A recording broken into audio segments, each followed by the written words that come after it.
Welcome to the Get Up Guys Daily Dose Podcast. Get up, guys. Raise your voices to the skies. Get up, guys. In His name we rise.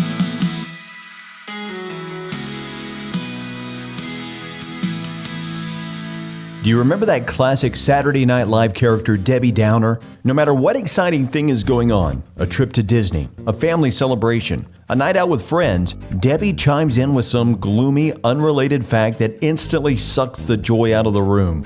Everyone's smiling 1 second, and then, womp womp, silence.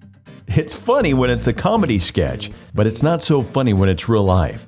Today in our series, The Sins We Say, we're talking about complaining and grumbling. The constant drip of negativity that can slowly drown the joy out of our day and the days of those around us. Now hear me out, I'm not saying you can't ever be honest or vent when life's hard. There's a place for that. But I am saying this, if your default response to everything is to find the flaw, point out what's missing, or rehearse what went wrong, you're not just being honest. You might be practicing a pattern that the Bible calls sin. Philippians 2:14 says, do everything without grumbling or arguing. Because if we're always grumbling, it suggests we are not content and that we're probably not trusting. We're not remembering that God is still working, that He deserves praise even when things aren't perfect. Kind of like Israelites in the wilderness. They had front row seats to God's miracles and they still couldn't stop complaining. They focused more on what they didn't have than on the God who had delivered them. And every time they grumbled, it didn't just slow down the journey, it hardened their hearts. Guys, let's not be in that camp.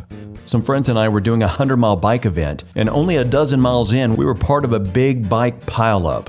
Now, first instinct may be to get frustrated and complain, but I couldn't help but give thanks. None of us had to go to the hospital. Our bikes were banged up, but still rideable. So here's the challenge. Pause before you complain. Catch the negativity before it slips out. Look for what's good and say that instead. Because, guys, you don't need to be the Debbie Downer in your family, your friend group, or your workplace. You can be the one who lifts the room, shifts the tone, and leads with gratitude. Let's be the kind of men who speak life, not drain it.